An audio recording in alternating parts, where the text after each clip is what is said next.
Welcome to Olefin Chemistry. My name is Shikha Bhandari and we are going to discuss chapter number 10 of class 12th haloalkanes and haloarenes. In this part we are discuss preparation of haloalkanes. So let's start it. तो start करेंगे हम preparation of alkyl halide या फिर हम इसे बोल सकते हैं हेलोएल्केन्स। तो नंबर 1 हम प्रिपेयर करेंगे फ्रॉम एल्कोहल्स। तो लेट्स से हमने कोई भी ग्रुप ले लिया ROH। ओके यहाँ पे जब ऐड कराया जाएगा HCl in the presence of ZnCl2। ZnCl2 यहाँ पे एज अ कैटलिस्ट बिहेव करता है। सो क्या होता है, देखो ये एक एसिड है। एसिड किस में ब्रेक होते हैं? H पॉजिटिव Cl नेगेटिव में। ऑक्सीजन का एक रोल आपको हमेशा याद रखना है कि ऑक्सीजन के पास होते हैं लोन पेयर।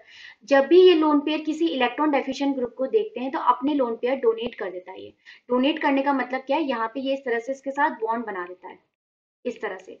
क्योंकि ऑक्सीजन अपने लोन पेयर डोनेट करे, oxygen will get the positive sign. दूसरी बात आपको ये याद रखनी है कि कभी भी इलेक्ट्रोनेगेटिव एलिमेंट पे पॉजिटिव साइन स्टेबल नहीं होता है। पॉजिटिव साइन बहुत ही ज्यादा अनस्टेबल होता है। तो उससे क्या होगा, वेट अ मिनट, अनस्टेबल होता है तो उससे क्या होगा, यहाँ पे ये ऑक्सीजन अब किसी से इलेक्ट्रॉन को विड्रॉ करेगा। क्योंकि हाइड्रोजन के साथ अभी इसने न्यूली बॉन्ड फॉर्म किया है तो ये किससे विड्रॉ करेगा? R ग्रुप से विड्रॉ करेगा और यहाँ पे बन जाएगा R positive. And then this Cl negative will attack over there and alkyl halide will form. और क्या रिलीज हो गया? वाटर मॉलिक्यूल रिलीज हो गया। इसमें इस कैटलिस्ट का बहुत इंपॉर्टेंट रोल होता है। HCl प्लस ZnCl2 इस रिएजेंट को बोला जाता है ल्यूकिस रिएजेंट। ल्यूकिस रिएजेंट। अब इसका रोल क्या होता है इस रिएक्शन में, ये देखेंगे हम। अब देखो जो हमने रिएक्शन करी थी, यहाँ पे हमने जो R ग्रुप लिया था, लेट्स से मैंने बोला कि एक टर्शरी ग्रुप है। यहाँ पे ये है CH3 C CH3 CH3OH। Tertiary क्यों बोला? क्योंकि ये जो ग्रुप है जिस कार्बन से लगा हुआ है वो 3 कार्बन से अटैच है। कैसा है ये? टर्शरी। और एक मैंने कंसीडर कर लिया प्राइमरी, इस तरह से। अब दोनों में क्या करा? H पॉजिटिव गेन करा और क्या बन गया यहाँ पे? CH3 C CH3 CH3OH 2 positive. क्योंकि ऑक्सीजन ने अपना लोन पेयर डोनेट करा, इसलिए oxygen will get the positive charge. और यहाँ पे भी इस तरह से आ गया। अब क्या है, ऑक्सीजन एक इलेक्ट्रोनेगेटिव एलिमेंट है और इलेक्ट्रोनेगेटिव एलिमेंट में पॉजिटिव साइन स्टेबल नहीं होता है, तो ऑक्सीजन इस तरह से बॉन्ड ब्रेक करना चाहेगा। अब अगर आप बात करोगे इसमें, तो देखो जब ये ब्रेकिंग होगी तो यहाँ पे ये टर्शरी कार्बोकेटाइन पड़ेगा। ये टर्शी कार्बोकेटाइन बन जाएगा और वाटर मॉलिक्यूल रिमूव हो जाएगा। और जब यहाँ पे ब्रेकिंग होगी तो ये प्राइमरी कार्बोकेटाइन बनेगा, वाटर मॉलिक्यूल रिमूव हो जाएगा। लास्ट वीडियो में हमने ये कंसीडर किया था, ये देखा था हमने कि जो टर्शी कार्बोकेटाइन है वो बहुत ज्यादा स्टेबल होता है। But if we talk about primary carbocation तो ये बहुत ज्यादा अनस्टेबल होता है। दैट मीन्स ये बिल्कुल भी नहीं चाहेगा ब्रेक होना, ये यहाँ से OH को इजिली रिमूव नहीं होने देगा। ठीक है, अगर आपने वो वीडियो नहीं देखी है तो मैं आपको डिस्क्रिप्शन में उसका लिंक डाल दूंगी, please check that video. Okay, so यहाँ पे क्या हुआ है, ये ब्रेक नहीं होने देगा। दैट मीन्स मैं बोल सकती हूँ कि इसका जो रेट होगा बहुत ज्यादा स्लो होगा। सो इसी वजह से रेट को एनहेंस करने के लिए हम यहाँ पे कैटलिस्ट ऐड कराते हैं, दैट इज ZnCl2। ZnCl2 का रोल यहाँ पे क्या होगा? Zn2Cl2 क्या करेगा, यहाँ पे इसको इलेक्ट्रॉन प्रोवाइड कराने की कोशिश करेगा कि ये इसके साथ बॉन्ड ब्रेक कर दे। तब तक के लिए ये क्या करेगा, इसको एक इलेक्ट्रॉन रिच सरफेस प्रोवाइड कराएगा। कैटलिस्ट क्या कराएगा, इसे एक इलेक्ट्रॉन रिच सरफेस प्रोवाइड कराएगा। इससे क्या होगा कि अब ये जो CH2 पॉजिटिव है ये स्टेबल हो जाएगा, क्योंकि मैंने यहाँ पे क्या रख दिया है, ZnCl2 रख दिया है जो इसको इलेक्ट्रॉन प्रोवाइड कराएगा। ठीक है, अब ये जो OH2 ग्रुप है ये आसानी से लीव कर जाएगा और यहाँ पे ये ग्रुप अब स्टेबल हो जाएगा। क्यों हो गया? क्योंकि ZnCl2 क्या कर रहा है, उसको इलेक्ट्रॉन प्रोवाइड करा रहा है। ओके, फिर जैसी Cl नेगेटिव आएगा, जैसी Cl नेगेटिव आएगा वो यहाँ पे आके अटैक कर देगा और ये कैटलिस्ट यहाँ से रिमूव हो जाएगा। ओके, सो कैटलिस्ट का रोल यहाँ पे क्या था, रेट को एनहेंस कराने का। क्योंकि water molecule from primary carbon release नहीं हो पा रहा था, क्योंकि प्राइमरी कार्बोकेटाइन स्टेबल नहीं होता है, तो ZnCl2 प्राइमरी कार्बोकेटाइन को सरफेस या इलेक्ट्रॉन प्रोवाइड कराता है। ओके, सो अगर हम यहाँ पे रिएक्टिविटी ऑर्डर देखेंगे of alcohol, so tertiary alcohol सबसे ज्यादा रिएक्टिव होते हैं, then secondary and then primary, then secondary alcohol and last primary alcohol, क्योंकि ये बहुत ज्यादा स्टेबल होते हैं। अगर हम देखेंगे ल्यूक्रिस रिएजेंट की प्रेजेंस में कौन रिएक्शन फास्ट कराएंगे, तो ऑब्वियस सी बात है टर्शी कराएंगे। एक तो ये वैसे ही स्टेबल है, ऊपर से उनको और ज्यादा इलेक्ट्रॉन डेंसिटी मिल रही है, तो ये सबसे पहले कराएंगे। then secondary and then primary. तो Lucas reagent that is HCl, ZnCl2 इनका क्या रोल है रिएक्शन को एनहेंस कराने का. सो इस तरह से अल्कोहल के साथ रिएक्शन करेंगे. तो जो सेकेंड रिएक्शन होती है ROH प्लस PCl3. ओके, अब यहाँ पे क्या होता है PCl3 क्या होता है देखो, कार्बन और ऑक्सीजन से ज्यादा स्ट्रॉन्ग बॉन्ड होता है ऑक्सीजन का फॉस्फोरस के साथ. ओके, फॉस्फोरस पे क्या होता है यहाँ पे वैकेंट डी ऑर्बिटल होते हैं. तो ऑक्सीजन क्या करता है अपने लोन पेयर इसके वैकेंट डी ऑर्बिटल में ऐड करा देता है. तो यहाँ पे ये क्या बन जाएगा ROH. यहाँ पे आ गया फॉस्फोरस. फॉस्फोरस के पास ऑलरेडी 3Cl एट है. क्योंकि ऑक्सीजन ने लोन पेयर डोनेट करे oxygen will get the positive sign. क्योंकि फॉस्फोरस ने इलेक्ट्रॉन गेन करे oxygen will get the negative sign. अब यहाँ पे क्या होगा क्लोरीन क्योंकि एक अच्छा लिविंग ग्रुप होता है ये इस तरह से इलेक्ट्रॉन को विड्रॉ करेगा और यहाँ पे ये इस तरह से बन जाएगा RO positive H phosphorus Cl and Cl और यहाँ पे क्या रिमूव हो गया Cl नेगेटिव. अब क्या होता है ऑक्सीजन पे प्लस का साइन स्टेबल नहीं होता है. ऑक्सीजन फॉस्फोरस का बॉन्ड स्ट्रांग होता है तो ऑक्सीजन क्या करता है कार्बन के साथ बॉन्ड ब्रेक कर लेता है. मतलब यहाँ से इलेक्ट्रॉन को विड्रॉ करेगा और ये क्लोरीन जो है यहाँ पे आके अटैक कर देगा और ये क्या बन जाएगा RCl इस तरह से बन जाएगा. ठीक है, सो एक रिएक्शन ये प्रोसीड होती है. इसको हम पूरे अच्छे से लिख देते हैं. ये तो इसका मैकेनिज्म था. तो यहाँ पे हमें क्या पता चला कि जब ROH PCl3 के साथ रिएक्शन कराएगा so this will form RCl. इस तरह से प्रोडक्ट हमें मिल जाएगा. सो इसमें ये तो थी मैकेनिज्म. अब आपको एक चीज याद रखनी कि जब भी हमारे पास एलिफेटिक अल्कोहल होगा, एलिफेटिक अल्कोहल की बात कर रही हूँ, ये चीज बहुत ज्यादा हाईलाइट कर लेना. एलिफेटिक एलिफेटिक अल्कोहल में कोई ऐसा रिएजेंट ऐड कराया जाएगा जिसके साथ हेलोजन होगा. एग्जाम्पल मैं आपको भी देखती हूँ क्योंकि हमने अभी देखा यहाँ पे हेलोजन है. तो क्या करते हैं अल्कोहल और हेलोजन अपनी पोजीशन को एक्सचेंज कर लेते हैं. जैसे कि मैंने PCl3 बोला तो यहाँ पे क्या हुआ Cl कहाँ पे आ लग गया इस एलिफेटिक ग्रुप के साथ. तो हम कुछ रिएक्शंस देख लेते हैं कैसे कैसे होंगी. सो ROH के साथ अगर ऐड किया जाएगा HCl in the presence of ZnCl2 तो क्या होगा Cl और OH अपनी पोजीशन चेंज कर लेंगे. क्या बन जाएगा RCl. नेक्स्ट PCl3 ऐड कर जाएगा तो Cl और OH अपनी पोजीशन चेंज कर लेंगे. क्या बनेगा RCl. नेक्स्ट हमारे पास अगर ऐड करा जाएगा POCl2 तो ये भी इस तरह से बनेगा. ये भी क्या बन जाएगा RCl. और अगर यहाँ पे और होगा we can take SOCl2. This is we can take PCl5. Okay, यहाँ पे कर लीजिएगा PCl5. और SOCl2 में भी क्या बनता है RCl. तो आपने देखा कि जब भी हमने कोई हेलोजन ऐड कराया और यहाँ पे क्या है अल्कोहल इन एलिफेटिक तो उन्होंने अपनी पोजीशन को एक्सचेंज कर लिया. नेक्स्ट हम एक और ले सकते हैं NaBr प्लस H2SO4 तो यहाँ पे क्या बन जाएगा RBr. हम जनरली जो हेलोजन लेते हैं वो जनरली Cl और Br लेते हैं.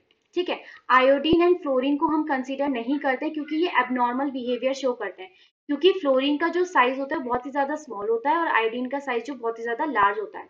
तो ये कुछ एबनॉर्मेलिटी शो कर देते हैं. इसलिए हम कोई भी हेलोजन लेंगे यहाँ पे इस हेलोजन की जगह Br भी हो सकता है बट यहाँ पे आयोडीन और फ्लोरीन नहीं होगा. ठीक है, इस बात को आपको हमेशा याद रखना है. नेक्स्ट हम देखेंगे प्रिपरेशन फ्रॉम हाइड्रोकार्बन्स कि अब हम हाइड्रोकार्बन्स के कैसे प्रिपेयर करेंगे हेलो एल्केन्स. Hydrocarbons okay. तो फर्स्ट हमने हाइड्रोकार्बन लिया है कोई भी एल्केन चेन. हाइड्रोकार्बन तो जिसमें हाइड्रोजन कार्बन है वो एल्कीन भी हो सकते हैं एल्केन भी हो सकते हैं. तो फर्स्ट हम कंसीडर कर रहे हैं एल्केन. तो जैसे कि यहाँ पे है CH3 CH2 CH2 CH3. तो जब यहाँ पे ऐड करा जाता है Cl2 और we can take Br2. Okay, इन दोनों में से हम कुछ भी ले सकते हैं in the presence of light और हीट. ओके, फोटोकेमिकल लाइट और हीट की प्रेजेंस में हम ये रिएक्शन कराते हैं. यहाँ पे जो रिएक्शन होती है वो फ्री रेडिकल रिएक्शन होती है. Free radical reaction. Free radical reaction में क्या होता है कि जो अगर हम Cl की बात करेंगे तो दोनों की पावर सेम है. इलेक्ट्रॉन को विड्रॉ करने की पावर दोनों में सेम है. तो क्या करेंगे जो शेयरिंग हुई हुई है वो as a free radical break करेगी. दोनों अपने अपने इलेक्ट्रॉन लेके ब्रेक हो जाएंगे. तो यहाँ पे जो ब्रेकिंग होगी वो इस तरह से होगी. जो Cl रेडिकल जो Cl2 होगा वो ब्रेक होगा इन Cl radical plus Cl radical. अब ये जब रेडिकल किसी के भी कांटेक्ट में आएगा तो वो रेडिकल रिएक्शन ही कराएगा. जैसे कि अब ये रेडिकल लेट्स से इस हाइड्रोकार्बन के कांटेक्ट में आया that is CH3 CH2 CH2 CH3. तो जैसे ये यहाँ पे आएगा तो यहाँ पे जो बॉन्ड ब्रेक होगा, यहाँ पे दो तरह के, देखो सारे तो एक तो सिग्मा बॉन्ड है, सिग्मा बॉन्ड में दो तरह के बॉन्ड है, सीसी बॉन्ड और सीएच बॉन्ड। सीसी बॉन्ड बहुत ज्यादा स्ट्रांग होता है क्योंकि दोनों की पावर सेम है, इलेक्ट्रॉन बिल्कुल मिड में शेयर होंगे। बट अगर हम सीएच बॉन्ड की बात करें तो carbon can withdraw the electron. तो यहाँ पे क्योंकि रेडिकल आया है तो फ्री रेडिकल रिएक्शन होगी। तो ये जो बॉन्ड है, हाइड्रोजन अपना इलेक्ट्रॉन को विड्रॉ करेगा, carbon will withdraw its own electron. तो जैसे कि हमने बोल दिया कि यहां से होगा, ओके, यहां से ले लिया, जैसे कि हमने यहाँ पे H2 कर दिया और मैंने यहाँ पे H लिख दिया है। सो यहाँ पे इस तरह से ब्रेकिंग होगी रेडिकल वाली, और यहाँ पे बन जाएगा जो ये H रेडिकल होगा, ये तो इस Cl के साथ लीव कर जाएगा और यहाँ पे एक रेडिकल क्रिएट हो जाएगा। तो जब ये ब्रेक होगा तो ये इस तरह से बन जाएगा CH3 CH2 CH2 CH2 radical, और यहाँ से क्या लीव हो गया, HCl लीव हो गया। उसके बाद जो यहाँ पे सेकेंड स्टेप होता है उसमें क्या होगा, हमारे पास अब ये मिल गया, ये बना है CH3 CH2 CH2 CH2 radical. अब यहाँ पे फिर से Cl2 आएगा, again this will break in radicals. अब ये जो Cl रेडिकल होगा ये कहाँ जाके अटैक करेगा, इस कार्बन पे, क्योंकि इस कार्बन पे भी रेडिकल है, और क्या बन जाएगा यहाँ पे CH3 CH2 CH2 CH2 Cl। Okay, ये प्रोडक्ट यहाँ पे मिल जाता है। दैट मीन्स क्या हुआ है कि एक कार्बन से हाइड्रोजन और यहाँ से Cl करके HCl रिमूव हुआ है और यहाँ पे क्लोरीन आके ऐड हो गया है। अब यहाँ पे कंडीशन आती है कि यहाँ पे दो तरह के प्रोडक्ट बनेंगे, क्योंकि जैसे H यहाँ से लीव हुआ है वहां ऐसी H यहाँ से भी लीव हो सकता है, इस कार्बन से भी लीव हो सकता है। तो यहाँ पे जो रेडिकल है वो यहाँ भी बन सकता है, दैट इज ये इस तरह से भी बन सकता है कि CH3 CH2 CH radical. Let's say मैंने बोल दिया कि जो हाइड्रोजन लीव हुआ है वो ये वाला हाइड्रोजन लीव हुआ है इस तरह से रेडिकल में, तो ये इस तरह से बनेगा। अब हम देखेंगे जब ये बना था तो इसकी इंटरमीडिएट स्टेट क्या थी, CH3 CH2 CH2 CH2 radical, ये होती है इंटरमीडिएट स्टेट जब रेडिकल प्रिपेयर होता है, और यहाँ पे ये था।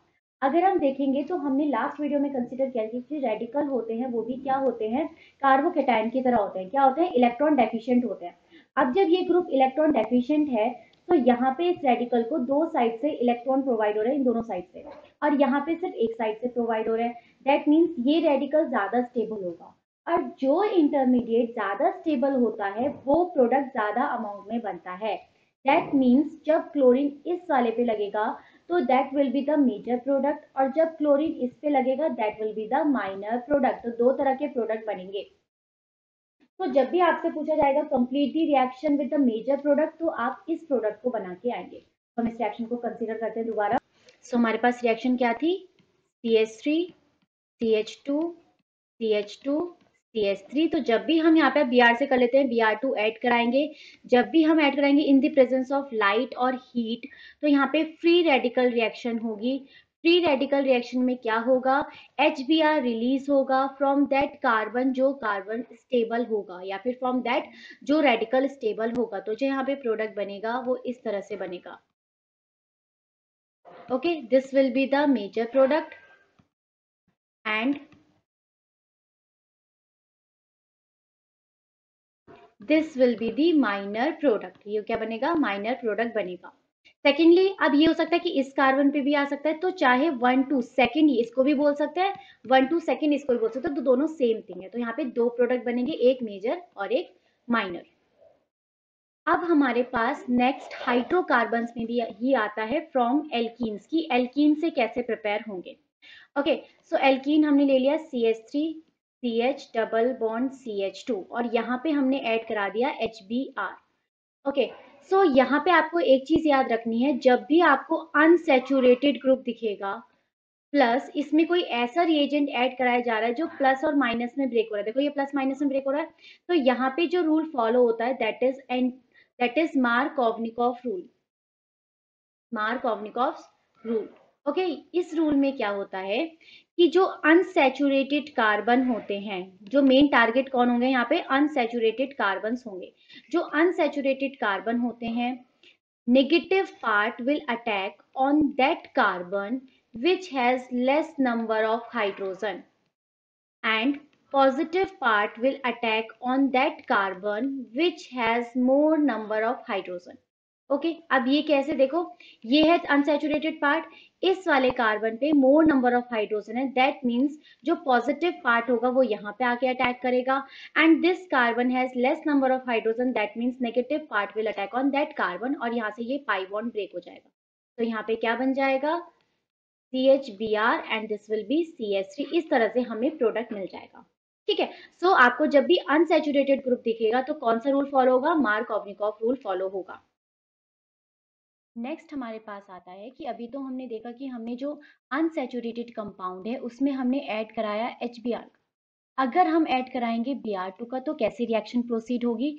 तो अगर यहाँ पे देखो इस तरह से CH3 CH double bond CH2 और ऐड कराते हैं हम Br2 in the presence of light और हीट। देखो लाइट और हीट की प्रेजेंस में आपको हमेशा याद रखना है कि लाइट और हीट की प्रेजेंस में हमेशा फ्री रेडिकल रिएक्शन होगी, फ्री रेडिकल रिएक्शन होगी किसकी, जब इस तरह से ये कैसे मॉलिक्यूल बोलते हैं, इनको बोला जाता है नॉन पोलर मॉलिक्यूल, जिनकी जो पोलैरिटी होती है वो सेम होती है, मतलब दोनों की इलेक्ट्रोनेगेटिविटी क्या है, सेम है दोनों Br की। सो उसमें क्या होता है, जो हमारे पास Br रेडिकल है, फॉर्मेशन तो Br रेडिकल की ही होनी है। अब जो Br रेडिकल है वो सेम थिंग वही होगी कि कौन सी पोजीशन पे अटैक करेगा, उस पोजीशन पे अटैक करेगा जो ज्यादा स्टेबल होगी। लेट्स से मैंने क्या करा कि यहाँ पे हमने करा चेन को इंक्रीज कर देते हैं, लेट्स से यहाँ पे है CH2 और एक CH3, इस तरह से जो रेडिकल होगा वो कहाँ पे फॉर्म हो सकता है, देखो इस या अगर देखो ये Br क्या करेगा, H को रिलीज करके जाएगा, तो रेडिकल इस कार्बन पे भी फॉर्म हो सकता है, इस कार्बन पे भी फॉर्म हो सकता है, इस कार्बन पे भी और इस कार्बन पे भी। हम देखेंगे कि किस कार्बन पे रेडिकल ज्यादा स्टेबल होगा। सो अगर आप इस कार्बन को देखोगे, इस कार्बन को, तो ये दोनों कार्बन कैसे हैं, ये दोनों sp2 कार्बन है। जो sp2 कार्बन होते हैं ना बहुत ज्यादा इलेक्ट्रोनेगेटिव होते हैं, बहुत ज्यादा इलेक्ट्रोनेगेटिव होते हैं, और इलेक्ट्रोनेगेटिव किसी भी इलेक्ट्रोनेगेटिव स्पीसीज पे अगर इलेक्ट्रॉन डेफिशिएंसी होगी तो वो बहुत ज्यादा अनस्टेबल होता है, और रेडिकल मतलब ही क्या होता है, इलेक्ट्रॉन की डेफिशिएंसी। तो रेडिकल इन दोनों कार्बन पे बहुत ज्यादा अनस्टेबल होंगे, दैट मीन्स इन पे तो बनने वाले हैं नहीं। अब हम इन दोनों की बात करेंगे। सो अगर हम बनाते हैं रेडिकल इस वाले कार्बन पे, एक तो कंडीशन ये होगी, और दूसरी कंडीशन क्या होगी, रेडिकल इस वाले कार्बन पे बनेगी। रेडिकल कैसे बन रहा है, रेडिकल बन रहा है क्योंकि Br प्रोटोन H को लेके जा रहा है, H रेडिकल को लेके जा रहा है। सो अगर हम इस कार्बन पे देखेंगे तो ड्यू टू रेजोनेंस ये इस तरह से डोनेशन कर देगा इसे, ये ज्यादा स्टेबल होगा। बट यहाँ पे जब रेजोनेंस जाएगा वो यहाँ रुक जाएगा, यहाँ पे ये स्टेबल नहीं कर पाएगा तो ये अनस्टेबल होगा। तो कौन सा इंटरमीडिएट ज्यादा स्टेबल है, दिस पोजिशन, और इस पोजिशन को क्या बोला जाता है, एलाइलिक पोजिशन, या फिर हम बोल सकते हैं एलाइलिक कार्बन। तो जब भी हमारे पास Br2 होगा, तो जो Br2 होगा वो कौन सी पोजीशन पे अटैक करेगा, हमेशा एलाइलिक कार्बन पे अटैक करेगा, दैट मीन्स जो हमारे पास Br बनेगा वो इस कार्बन पे बनेगा। ठीक है, सो ये इस तरह से बन जाएगा। ओके, सो जब भी हमारे पास लाइट के प्रेजेंस में होगी फ्री रेडिकल रिएक्शन होगी, और जो रेडिकल होगा वो अटैक करेगा on the allylic position. Next हमारे पास आता है, हमने सेम मॉलिक्यूल लिया है और हमने रिएजेंट भी सेम लिया है, सिर्फ कंडीशन डिफरेंट कर दी है। सेम हमने Br2 लिया है, कंडीशन इस बार हमने CCl4, CCl4 यहाँ पे एज अ सॉल्वेंट बिहेव करेगा, बट यहाँ पे इसका बहुत इंपॉर्टेंट रोल है। जनरली जो हमारे पास लाइट की प्रेजेंस में होती तो रेडिकल हो रहा था, फ्री रेडिकल रिएक्शन, बट यहाँ पे जो Br है जब ये CCl4 के कांटेक्ट में आएगा, ओके, सो यहाँ पे ये क्लोरीन कैसा है, पार्शियल इलेक्ट्रोनेगेटिव है, और ये पॉजिटिव है। पार्शियल क्यों साइन आया, कि जो इसमें शेयरिंग हुई है तो जो क्लोरीन है वो थोड़ा अपनी तरफ स्लाइटली शिफ्ट करके रखेगा, मतलब क्लोरीन पे पार्शियल नेगेटिव करेक्टर आएगा, कार्बन पे पार्शियल पॉजिटिव करेक्टर आएगा। सो जब ये इस Br2 के कांटेक्ट में आएगा तो ये Cl कैसा है, इलेक्ट्रॉन रिच है, ये इलेक्ट्रॉन रिच है, तो ये यहाँ क्या करेगा, इसके पॉजिटिव मतलब सारे जो इलेक्ट्रॉन होंगे वो इससे रिपेल करेंगे, इधर जाएंगे, क्योंकि ये इलेक्ट्रॉन रिच स्पीसीज है, तो ये नेगेटिव चार्ज नेगेटिव को रिपेल करेगा, तो सारे इलेक्ट्रॉन इस तरफ शिफ्ट हो जाएंगे, इस Br की तरफ, इस पे आ जाएगा पार्शियल नेगेटिव साइन, और सारे प्रोटॉन इस साइड आ जाएंगे, इस पे आ जाएगा पार्शियल पॉजिटिव साइन। तो अब जो ब्रेकिंग होगी वो इस तरह से होगी, Br नेगेटिव Br पॉजिटिव। तो हमने देखा था जब भी नेगेटिव और पॉजिटिव में ब्रेक होता तो कौन से कार्बन पे अटैक हो रहा था, अनसैचुरेटेड कार्बन पे अटैक हो रहा था, जिसे हमने मार्कोवनिकॉफ रूल बोला था। पर यहाँ पे पॉजिटिव नेगेटिव दोनों सेम ही है, तो आप किसी पे भी अटैक करा सकते हैं। तो यहाँ पे जो बन जाएगा वो इस तरह से बन जाएगा, एक Br यहाँ पे आ जाएगा और एक Br यहाँ पे आ जाएगा। ओके, सो अब हम एक बार सारी रिएक्शंस को रिकॉल कर लेते हैं। सो नंबर 1 रिएक्शन हम हाइड्रोकार्बन से ही शुरू करेंगे। तो नंबर 1 रिएक्शन ये होगी, अगर ये एल्केन होगा CH3 CH2 CH3 और यहाँ पे ऐड कराया जाएगा, लेट्स से मैं X2 लिख रही हूँ, यहाँ पे X क्या हो सकता है, यहाँ पे X Br भी हो सकता है और Cl भी हो सकता है। ओके, सो जो रिएक्शन होगी इन द प्रेजेंस ऑफ लाइट और हीट होगी, तो कौन सी रिएक्शन होगी, फ्री रेडिकल रिएक्शन होगी। यहाँ से HX रिमूव हो जाएगा और हेलोजन जो है वो 2 पोजीशन पे आके लग सकता है, either it come on the second carbon और it come on the first carbon. Okay, तो एक मेजर प्रोडक्ट बनेगा और एक माइनर प्रोडक्ट बनेगा। This will be the major product, क्योंकि ये सेकेंडरी है, सेकेंडरी रेडिकल ज्यादा स्टेबल होता है as compare to primary radical, and this will be the minor product. अब अगर हम सेकेंड देखते हैं, यहाँ पे अगर इस तरह से होगा, लेट्स से यहाँ पे है CH3 CH2C CH double bond CH2, same यहाँ पे X2 ऐड कराया गया है in the presence of light and heat. So जब भी डबल बॉन्ड होगा इस तरह से और फ्री रेडिकल रिएक्शन होगी, जब भी लाइट और हीट होगी फ्री रेडिकल रिएक्शन होगी, और फ्री रेडिकल रिएक्शन में जो हेलोजन होगा वो एलाइलिक पोजीशन पे आके अटैक करेगा, and this is the allylic position, और यहाँ से H रिमूव हो जाएगा और यहाँ पे आके हेलोजन अटैक कर लेगा, इस तरह से बन जाएगा। ठीक है, अब हम सेकेंड रिएक्शन देख, अगर हमारे पास इस तरह से होगा HBr, तो यहाँ पे क्या होगा, ये ब्रेक होंगे पॉजिटिव नेगेटिव में, अनसैचुरेटेड ग्रुप जब भी दिखेगा मार्कोवनिकॉफ रूल फॉलो होगा। सो जहां पे मोर नंबर ऑफ हाइड्रोजन होंगे वहां पे पॉजिटिव पार्ट आएगा, और जहां पे लेस नंबर ऑफ हाइड्रोजन होंगे वहां पे नेगेटिव पार्ट आएगा। सेम रिएक्शन अगर यहाँ पे इस तरह से होगा इन the presence of Br2, but यहाँ पे CCl4 होगा, CCl4 की प्रेजेंस में फ्री रेडिकल रिएक्शन नहीं होगी, तब ये ब्रेक होगा पॉजिटिव नेगेटिव में, और तब भी ये किस पे आके अटैक करेगा, टू दी अनसैचुरेटेड ग्रुप। तो Br एक यहाँ पे आ जाएगा और एक Br यहाँ पे आ जाएगा। Okay, thank you so much. In next video we will discuss about halogen exchange reaction. Thank you.